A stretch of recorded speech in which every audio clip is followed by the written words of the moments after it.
Down in the core, it's got to be tens of millions of degrees.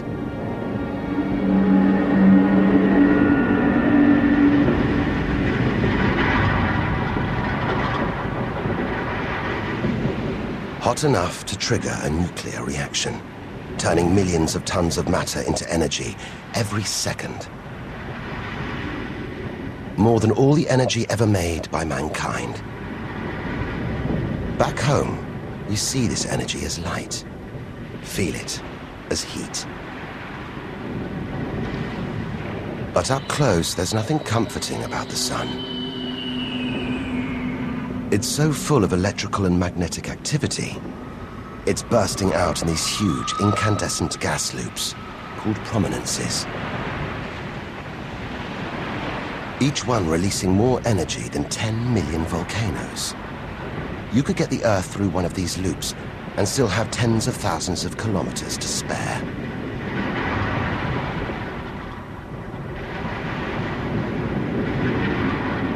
And where they burst through, it's exposing the cooler layers below, making sunspots. They're a fraction cooler than their surroundings. It's why they look black, but they're still hotter than anything on Earth. And they're massive, too. Some of these are at least 50,000 kilometers across.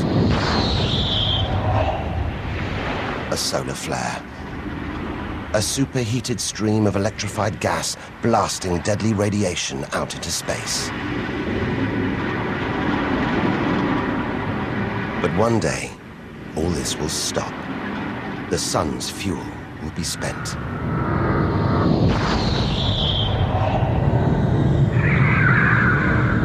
When it dies, that'll be it for the Earth as well.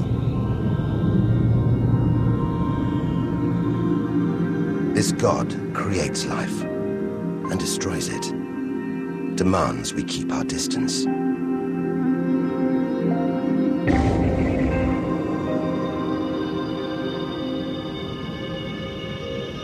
This comet has strayed too close.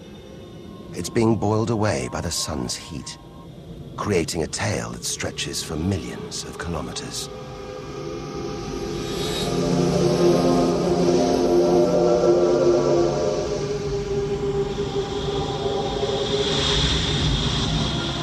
It's freezing in here. There's no doubt where this comet's come from. The icy wastes of deep space. But look at all this steam, the geysers and dust. It's the sun again, melting the comet's frozen heart. A kind of vast, dirty snowball, covered in grimy tar. Tiny grains of what looks like organic material, preserved on ice since, well, who knows when. Maybe even the beginning of the solar system. Say a comet like this crashed into the young Earth billions of years ago. Maybe it delivered organic material and water, the raw ingredients of life. It may have even sown the seeds of life on Earth that evolved into you and me.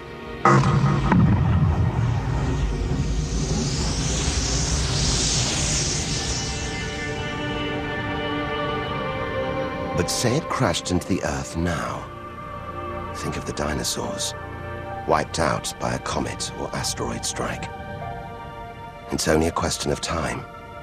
Eventually, one day, unless we can find a way to protect ourselves, we'll go the way of the dinosaurs. The Earth is safe. For now. But if life on Earth was obliterated, we'd be stuck out here, homeless, adrift in a hostile universe. We'd need to find another home. Among the millions, billions of planets, there must be one that's not too hot, not too cold, with air, sunlight, water, where, like Goldilocks, we could comfortably live.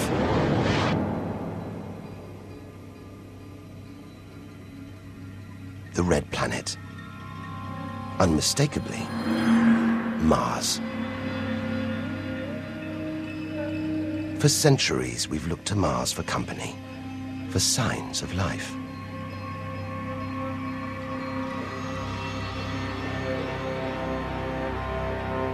Somewhere down there could be extraterrestrial life.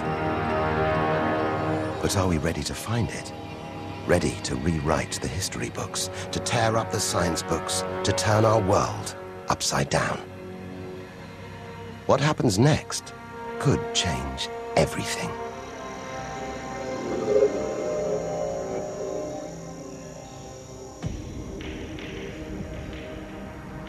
More than any other planet, Mars captures our imagination. Think of sci-fi films, comics. What follows? Martians. It's all just fiction, right? But what if there really is something here? If there is, it's living on a dead planet. The processes that make Earth habitable shut down hundreds of millions of years ago here. Red and dead. Mars is a giant fossil.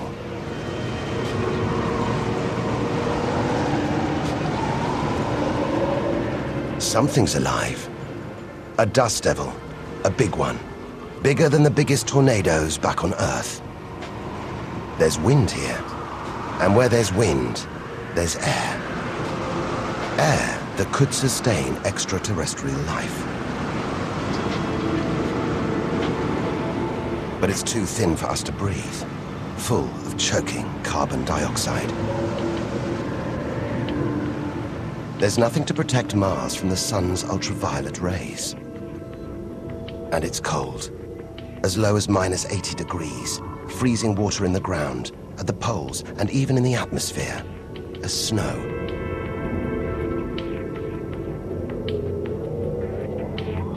It's hard to believe anything could live here. But on Earth, there are creatures that survive in extreme cold, heat, and even in the deepest ocean trenches.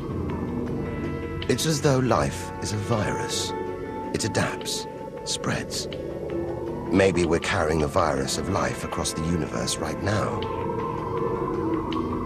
Even in the most extreme conditions, life usually finds a way.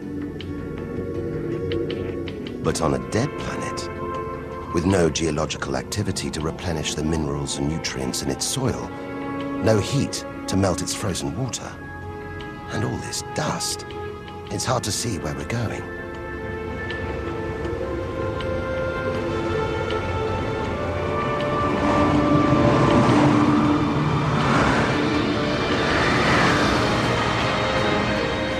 But we can't miss this. Olympus Mons. A vast, ancient volcano. 3 times higher than Everest. So wide, it would stretch almost all the way across Spain. Since its discovery in the 1970s, it's been declared extinct.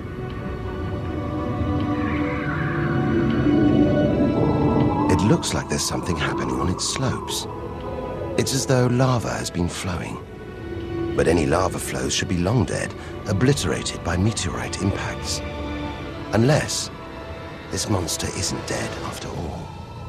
If it's not, there could be molten magma beneath the crust right now. This changes everything. Volcanic activity could be melting frozen water in the soil, recycling minerals and nutrients, creating conditions for life to exist.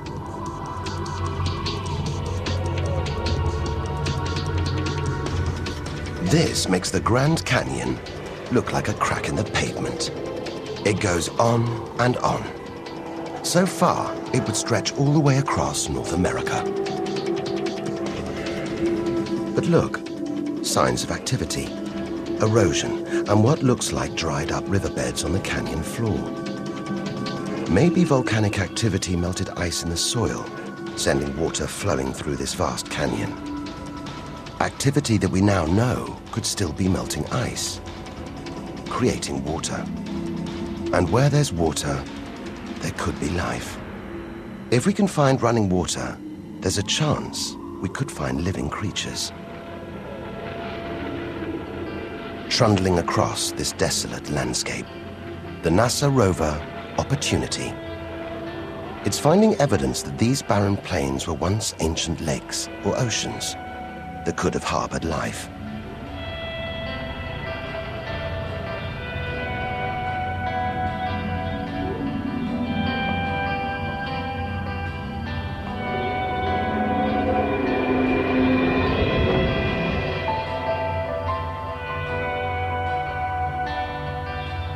Look at these gullies. When probes orbiting Mars pass over them, they keep spotting new ones. More proof that Mars is alive and kicking. That there may be water flowing beneath the surface, creating these gullies. Water which could be sustaining Martian life.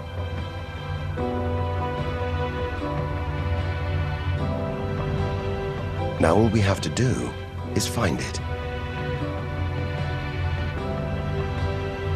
Unless we've already found it, not on Mars, but on Earth.